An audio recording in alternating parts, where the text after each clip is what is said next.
स्वागत है ब्रेक के बाद। आप देख रहे हैं इस वक्त, और जैसा कि ब्रेक पर जाने से पहले हमने बताया था कि अब हम खास चर्चा करने वाले हैं कि किस तरह से देश से नक्सलवाद का खात्मा हो रहा है और उन इलाकों में भी अब जिंदगी सामान्य हो रही है जहां जिंदगी को नर्क बनाकर रखा था इन्होंने। रेड कॉरिडोर, वहां पर भी अब स्कूल की घंटी बज रही है। एक दशक पहले तक जिसे नक्सली लिबरेटेड जोन कहते थे ये इलाका तो हमारा है, वहां आज मोटरेबल रोड और तमाम बुनियादी ढांचे खड़े कर दिए गए हैं।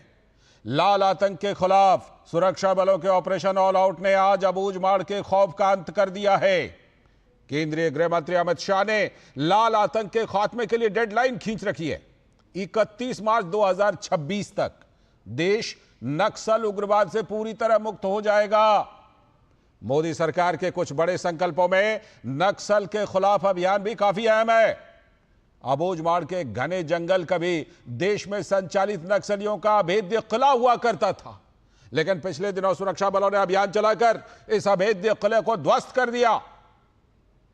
ऑपरेशन की सबसे बड़ी कामयाबी तो यह थी कि नक्सल आंदोलन की रीढ़ माने जाने वाले माओवादी चीफ बासवराजू भी इस मुठभेड़ में मारा गया। पिछले महीने नक्सल के खिलाफ सघन अभियान में सिर्फ एक महीने में 200 से भी ज्यादा नक्सली मारे गए। अकेले बस्तर रीजन में 183 माओवादी छोटे बड़े कमांडर मारे गए हैं, और पिछले साल की बात करें तो इसी ऑपरेशन में 219 नक्सली मारे गए थे। लाल आतंक का गढ़ बना अबूझमाड़ का इलाका तेलंगाना और महाराष्ट्र की सीमाओं से लगा हुआ है, तो जाहिर है कि नक्सली आतंक के साये में कई जिले प्रभावित थे। नक्सल के खिलाफ यह अभियान निर्णायक मोड़ पर पहुंच गया है। सुरक्षा बलों के 10,000 से भी अधिक ट्रेंड कमांडो बर्बर कार्रवाई को अंजाम देने वाले नक्सली आतंक पर कहर बनकर टूट पड़े हैं। भारत सरकार का मानना है कि नक्सलियों के पास अब दो ही विकल्प बचे हुए हैं, या तो सरेंडर करो या समाप्त हो जाओ। इस दौर में सैकड़ों नक्सलियों ने सरेंडर करके मुख्यधारा में जीवन जीने की कोशिश की है, लेकिन बड़ा सवाल यह है कि आखिर जिस नक्सली आतंक को यूपीए सरकार के पीएम मनमोहन सिंह, उस समय के पीएम, आंतरिक सुरक्षा के लिए सबसे बड़ा खतरा बताते थे, उन्हीं की सरकार कोई ठोस कार्रवाई क्यों नहीं कर पाई थी। सुरक्षा बलों पर नक्सली हमला अक्सर अखबारों की सुर्खियां बन जाती थी उस समय, लेकिन कार्रवाई के नाम पर केंद्र सरकार राज्यों की पुलिस व्यवस्था चुस्त दुरुस्त करने की बातें किया करती थी। 2009 में नक्सली हमलों की बढ़ती तेजी के मद्देनजर तत्कालीन केंद्रीय गृह मंत्री पी चिदम्बरम ने ऑपरेशन ग्रीन हंट चलाने का संकल्प लिया था। नक्सल प्रभावित 4 राज्यों के साथ मीटिंग के बाद गाजे बाजे के साथ इस अभियान की शुरुआत भी हुई, लेकिन महज 6 महीने के अंदर वो कैसा दबाव था कि गृह मंत्री ऑपरेशन ग्रीन हंट के नाम से ही मुकर गए और इसे मीडिया क्रिएशन कहने लगे। कहा गया कि राज्य सरकार यह लड़ाई खुद लड़ लेगी। कहा गया कि यह क्वाइट डिप्लोमेसी का जमाना है, सब कुछ चुपचाप हो जाएगा, यानी नक्सल के खिलाफ जंग भी और सियासत भी चुपचाप होती रहेगी। लेकिन नक्सली इस जंग को चुपचाप नहीं लड़ने वाले थे। दिल्ली से लेकर राज्यों की राजधानियों में केंद्र के ऑपरेशन ग्रीन हंट के खिलाफ तथाकथित बुद्धिजीवियों का प्रदर्शन हुआ। अर्बन नक्सल तर्क यह दे रहे हैं कि ऑपरेशन ग्रीन हंट नक्सलियों के खिलाफ नहीं है, बल्कि यह तो आदिवासियों के खिलाफ है। अर्बन नक्सल और मानवाधिकारवाद के समर्थन में नक्सलियों ने एक विचार खींच दी है, जो उनके समर्थक हैं वो जंगल के मूल निवासी हैं और जो उनका समर्थन नहीं करते वो सरकार के एजेंट हैं। कई बेगुनाह आदिवासियों की नक्सलियों ने निर्मम हत्या कर दी। आम लोग, राज्य पुलिस और केंद्रीय सुरक्षा बल नक्सली हमलों के शिकार होते रहे, लेकिन दिल्ली में ये तथाकथित फर्जी बुद्धिजीवियों ने नक्सल आतंक को आदिवासी समाज से जोड़कर दिल्ली की कार्रवाई को रोकने का काम किया। राजनीतिक इच्छा शक्ति ही केवल नक्सल आतंक का खात्मा बड़ा हथियार हो सकता है। यह देश की संप्रभुता के खिलाफ कुछ मुट्ठी भर लोगों की साजिश थी, लेकिन मौजूदा सरकार ने इस अभियान का नेतृत्व लेकर कोई शक और सुबह नहीं रहने दिया। आज उन दुर्गम इलाकों में नई सुबह लौटी है और देश का लोकतंत्र वहां पर भी लौटा है। ये तस्वीरें भी बहुत कुछ कह रही हैं, और प्रधानमंत्री नरेंद्र मोदी ने मन की बात कार्यक्रम में कहा कि नक्सलवाद के खत्म होने के साथ ही नक्सल प्रभावित क्षेत्रों में विकास की बयार अब देखने को मिल रही है।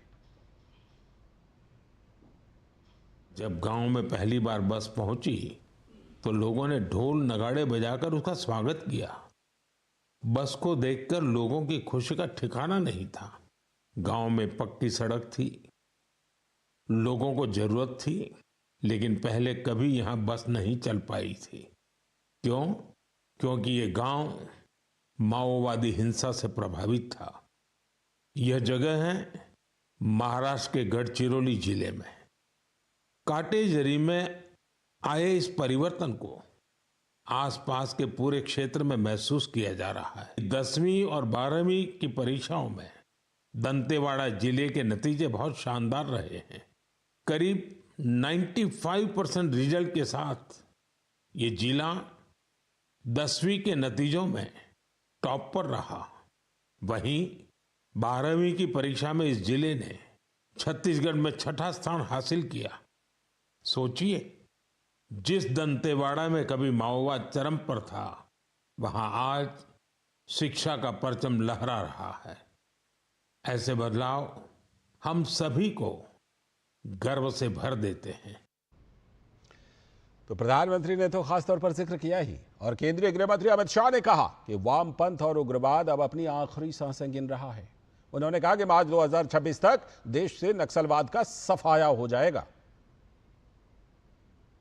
वामपंथी उग्रवाद की लड़ाई अब अपने अंतिम चरण में है, ऐसा हम कह सकते हैं। और मैं विश्वास के साथ आप सभी को बताना चाहता हूं कि 2026 मार्च तक आप सभी के सहयोग से ये देश दशकों पुरानी समस्या से मुक्ति पा लेगा। तो डेडलाइन खींच रखी है 31 मार्च 2026। आज इसी पर चर्चा करने के लिए हमारे साथ खास मेहमान जुड़ रहे हैं। गोपाल कृष्ण अग्रवाल जी, भारतीय जनता पार्टी के प्रवक्ता, हमारे साथ स्टूडियो में जुड़े हुए हैं। बहुत बहुत स्वागत गोपाल कृष्ण अग्रवाल जी। साथ में राहुल लाल जी हैं, राजनीतिक विश्लेषक और कांग्रेस के समर्थन में मजबूती से बातें। नमस्कार, बहुत बहुत स्वागत आपका भी।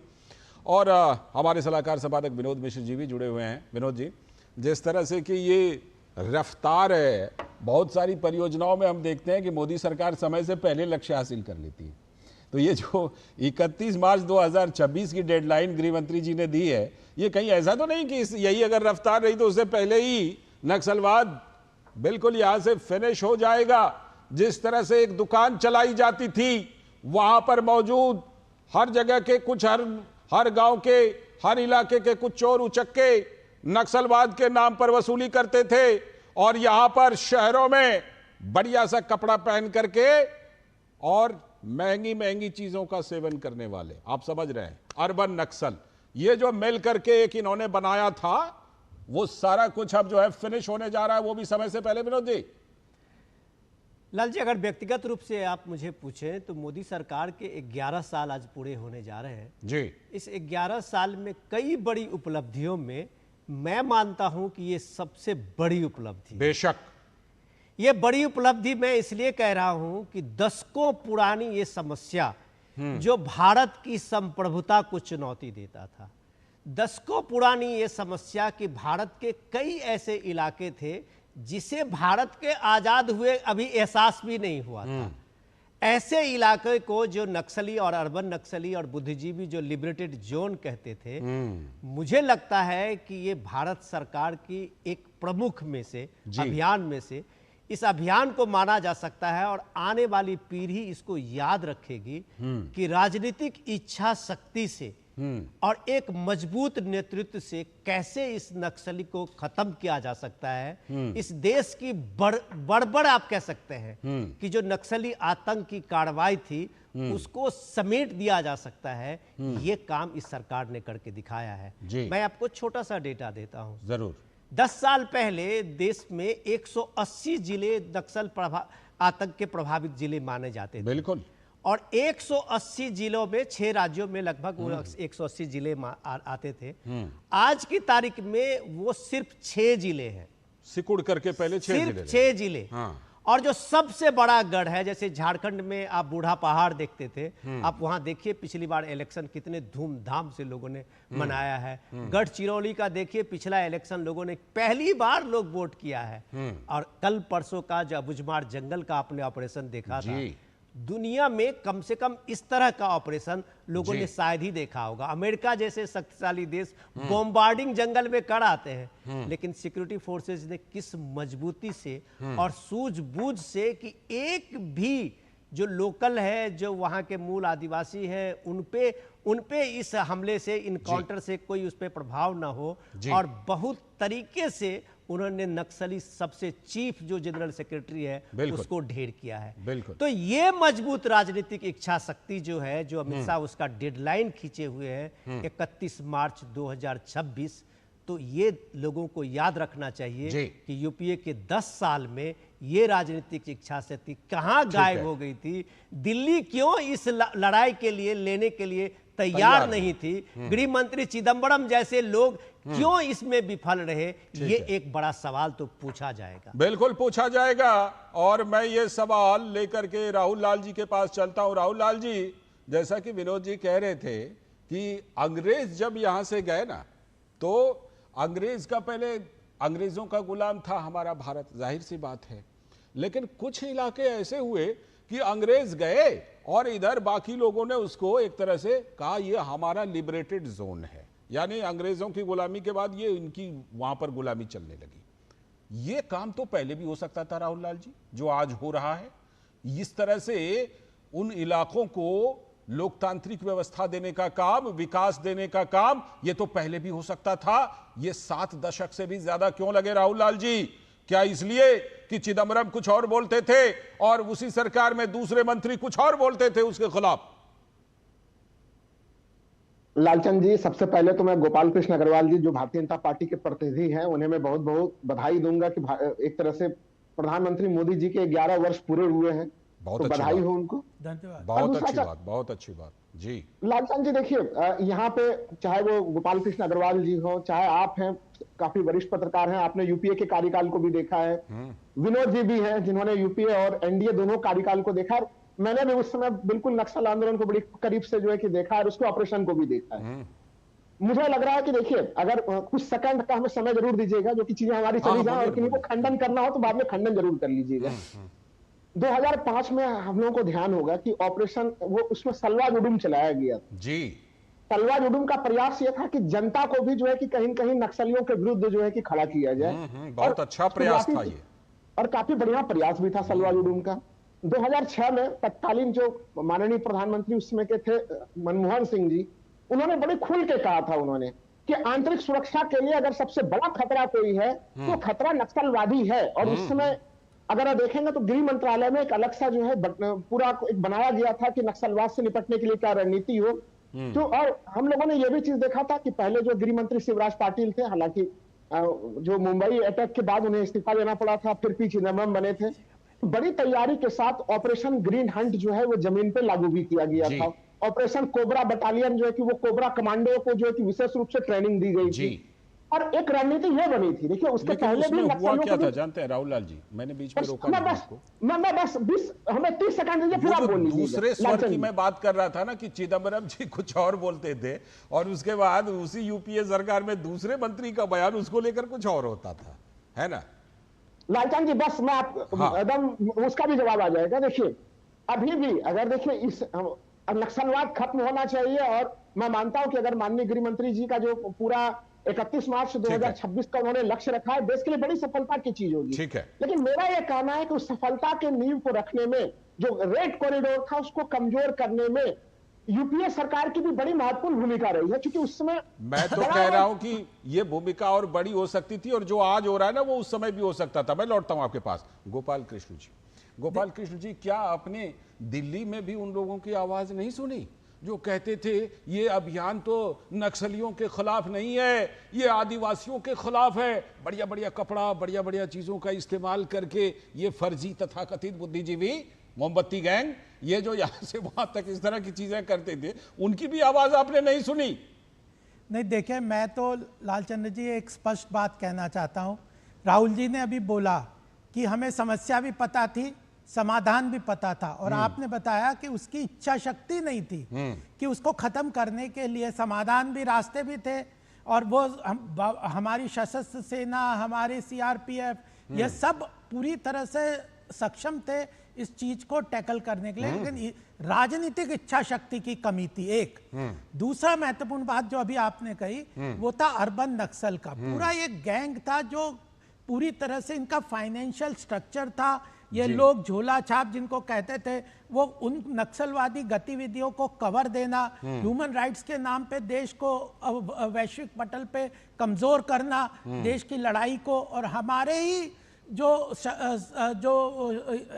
सिक्योरिटी फोर्सेस हैं उनको अंडरमाइन करके उनको डीमोटिवेट करना का काम करते थे। यही कारण था जो इतने 70 साल तक इस समस्या से हमें जूझना पड़ा। और आपने जैसे शुरू में कहा कि 11 साल की एक महत्वपूर्ण उपलब्धि हमारी सरकार की है कि मोदी जी के नेतृत्व में और अमित शाह जी के डिटर्मिनेशन के कारण आज इस समस्या का हम इस तरह से समूल नष्ट होते हुए देख रहे हैं। और मुझे लगता है कि आज आपकी बात बहुत अच्छी तरह से उसमें घी शक्कर आपके मुंह में कि आपने कहा कि जो अमित शाह जी ने 26 मार्च 26 की डेट दी है उसकी प्रीएम्प्ट ना हम करें, प्रीएम्प्ट कर लेंगे। तो मुझे लगता है ये इच्छा शक्ति है और यह ग्लोबल लेवल पे एक भारत की बढ़ती हुई शक्ति का भी परिचायक है कि हमारी बात को लोग समझते हैं, सुनते हैं और इनके नेक्सस को, फाइनेंशियल स्ट्रक्चर को, इनके जो ह्यूमन राइट्स के नाम पे जो नैरेटिव खड़े करने वाले और ग्राउंड लेवल पे इन्होंने वहां के लोकल लोगों को भी बहुत त्रस्त किया है। बिल्कुल, तो यह पूरी बात का एक महत्वपूर्ण दिन आज यह समय आ गया है। ठीक है, राहुल लाल जी कुछ बोलना चाह रहे हैं? मैं राहुल लाल जी को चीज जोड़ देता हूँ। वो बहुत भूमिका में थे। मैं राहुल जी आपको ही बताता हूँ कि आपने कहा ना कि हमने ऑपरेशन ग्रीन हंट भी देखा है, और ये ऑपरेशन जो था गृह मंत्री अमित शाह का वो ऑपरेशन ऑल आउट था। फर्क देखिए, एक भारत सरकार का गृह मंत्री इस पूरे ऑपरेशन ऑल आउट का खुद का नेतृत्व लिया था। लीडरशिप केंद्र सरकार का था और नेतृत्वकर्ता अमित शाह थे जी।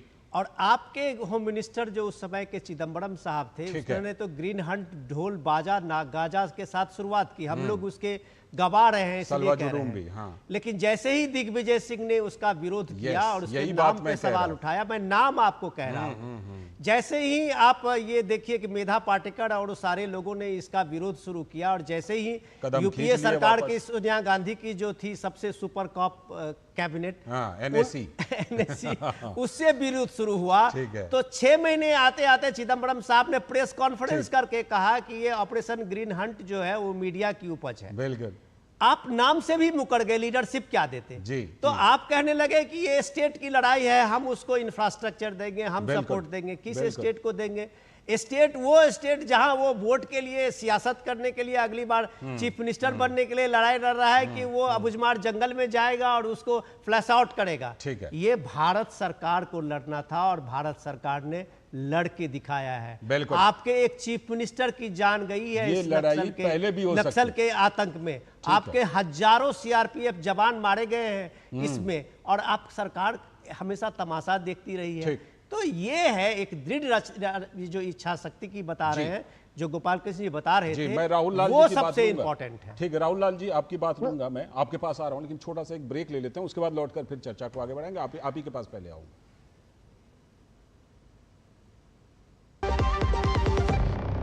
जब धरती चीर कर निकलता है लोहे का पत्थर और मिलता है मोंगिया के जोश से, फिर तपता है, पिघलता है और बनता है फौलाद। अब होता है सरिया सारी खूबियों के साथ। मोंगिया स्टील, मजबूत देश का मजबूत सरिया। जो लक्ष्य चुना था समझ आने लगा है। जीएलए यूनिवर्सिटी, उच्च लक्ष्य की निश्चित प्राप्ति। स्वागत है ब्रेक के बाद। जैसा कि ब्रेक पर जाने से पहले हम चर्चा कर रहे थे कि जिस तरह से नक्सलवाद को अब खत्म किया जा रहा है, ये तो पहले भी हो सकता था। राहुल लाल जी हमारे साथ जुड़े हुए हैं। राहुल लाल जी के पास मैं सीधे चलता हूं। राहुल लाल जी, ये बताइए कि ये काम तो पहले भी हो सकता था, और जैसा कि विनोद जी ने कहा और मैं भी कह रहा था कि नो डाउट चिदम्बरम जी ने कुछ कदम उठाए थे। हमें ये कहने में कोई, जिसे कहते हैं ना, ये सच है, अच्छा कदम उठाया था। लेकिन दिग्विजय सिंह जैसे नेता और फिर एनएससी और फिर मनमोहन सिंह सरकार, में कुछ मंत्री ऐसे बयान देते थे कि चिदम्बरम जी को अगले प्रेस कॉन्फ्रेंस में अपनी बातें वापस लेनी पड़ती थी। तो ऐसे तो मुकाबला नहीं हो सकता, जो कि उसी चीज को अब जाकर इस सरकार ने करके दिखा दिया। लालचंद जी, आपका प्रश्न काफी गंभीर है, उसका उत्तर तो मैं दूंगा ही, लेकिन उसके पहले संक्षेप में एक बिंदु में जरूर रखना चाहूंगा यहाँ पे कि देखिए 1967 में जब नक्सलवादी आंदोलन प्रारंभ हुआ, 1973 में इंदिरा गांधी ने इस आंदोलन को पूरी तरह से खत्म कर दिया। हम लोगों ने ये चीज भी देखा है कि जब सरकारें बहुत इत्मीनान की मुद्रा में आ जाती हैं कि अब तो खत्म होने वाला है, और उसके बाद आपको देखिए कि 2006 में मनमोहन सिंह को फिर से घोषणा करनी पड़ती है कि नक्सलवाद एक जो है कि देश के लिए आंतरिक सुरक्षा के लिए सबसे खतरे की घंटी है। तो अतीत के इन घटनाओं से भी अभी की जो वर्तमान सरकार है वो जरूर ध्यान रखे कि 31 मार्च 2026 को जब ये खत्म भी हो जाते हैं, मैं भी कामना करता हूं कि गृह मंत्री जी की बात बिल्कुल सही निकले, तो उसके बावजूद भी इसके ऊपर नजर रखने की बड़ी सख्त जरूरत होगी। ये अतीत से ही स्पष्ट होता है। ये आपका सुझाव अच्छा है, अच्छा सुझाव है, मैं मानता हूं अच्छा सुझाव।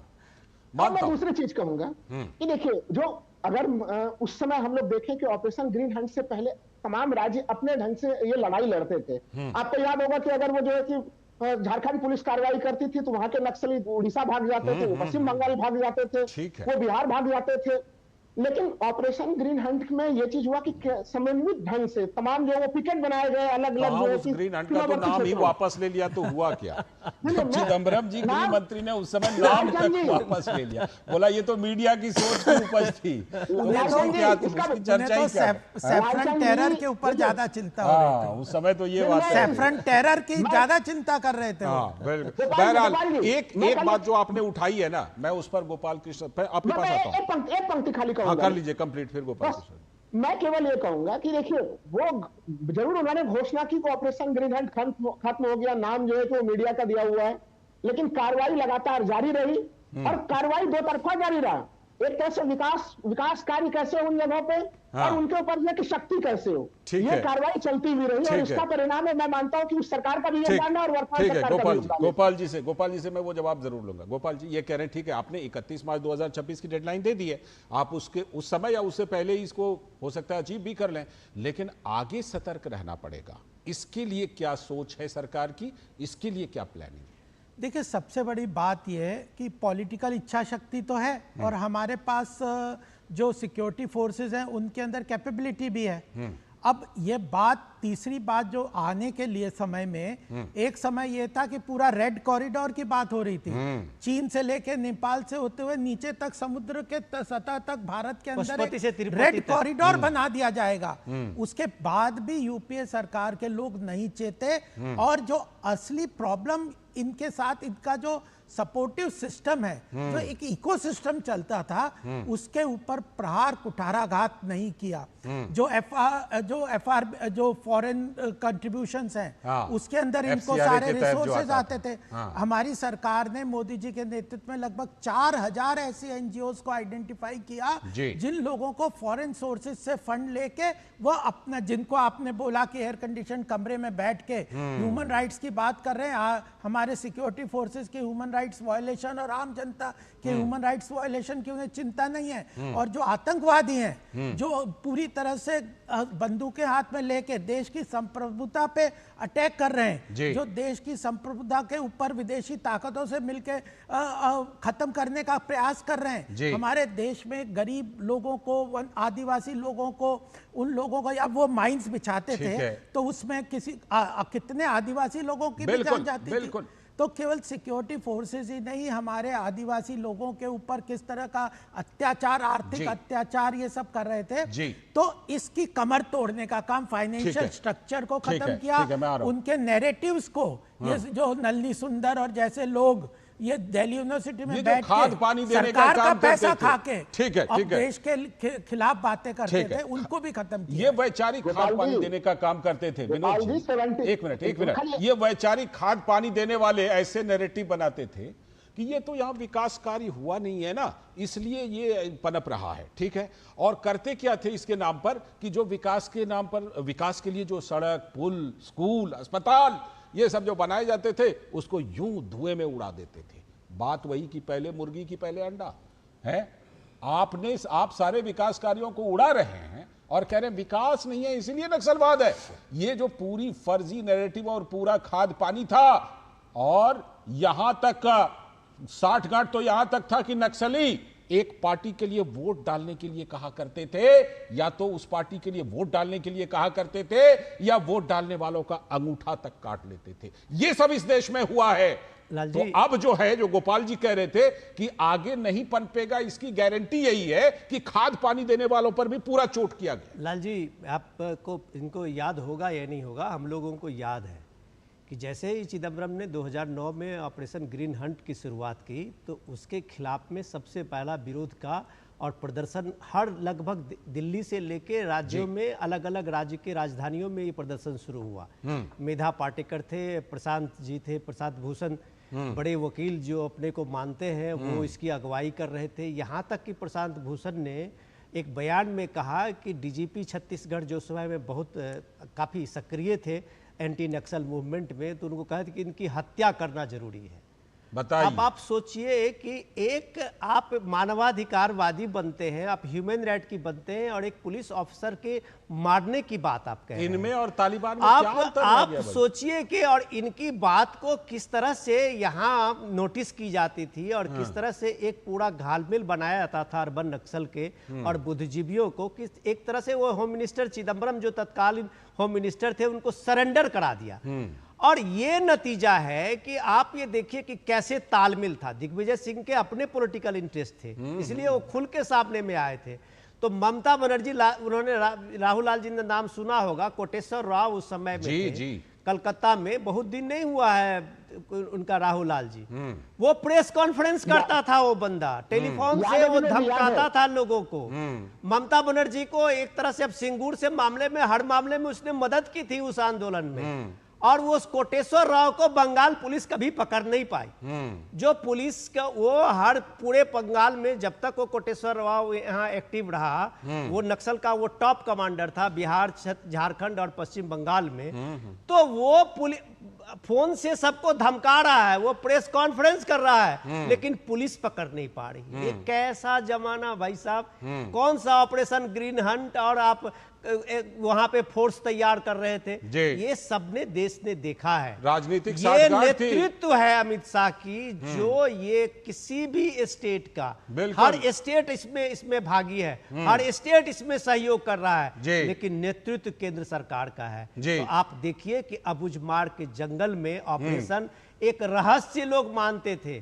अबुझमाड़ का रहस्य से किताबें लिखी गई है, और आज वो अबुझमाड़ जंगल के सबसे टॉप कमांडर, सबसे टॉप लीडर वहां लाश बन के पड़ा हुआ है। परिवार के लोग कह रहे हैं कि सारी परतें खुल दे गई, दो उसको, तेलंगाना ले जाएंगे। बिल्कुल। ये इतनी बड़ी समस्या का अंत होना, ये भारत की उपलब्धि है, भारत की नेतृत्व की उपलब्धि है। राहुल लाल जी, मुझे तो लगता है ये मामला जो है ना, ये राजनीतिक साठगांठ वर्सेस राजनीतिक सूझबूझ की और राजनीतिक इच्छा शक्ति की है, जिसकी वजह से पहले ये पनपा और अब जाकर अंतिम सांसें गिन रहा है।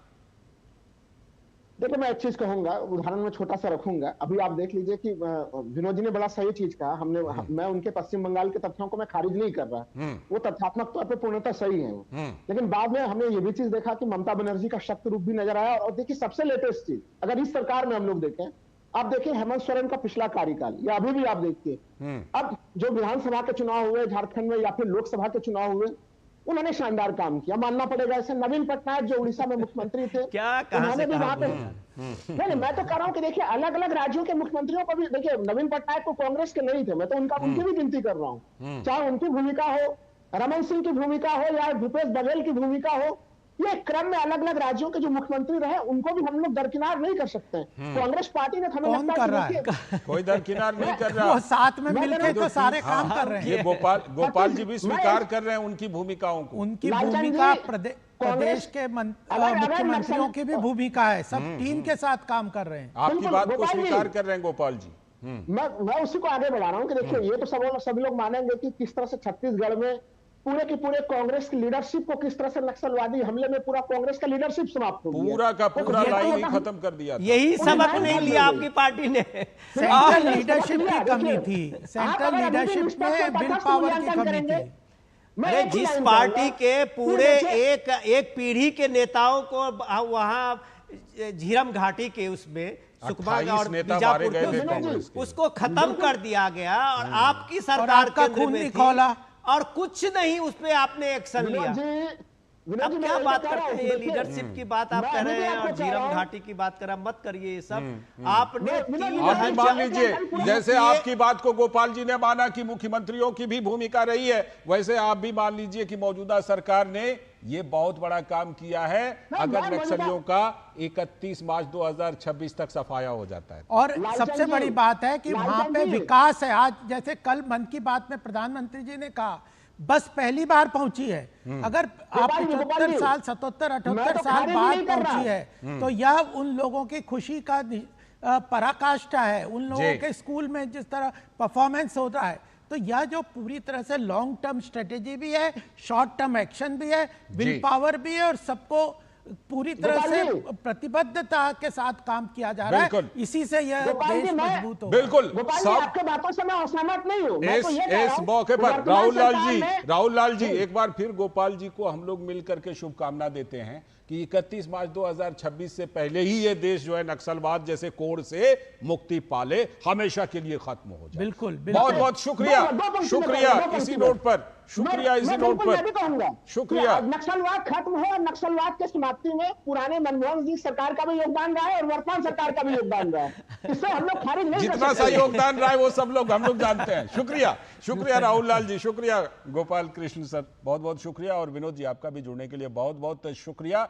और इसी के साथ आज के इस वक्त में इतना ही। पूरी टीम को दीजिए अनुमति, लेकिन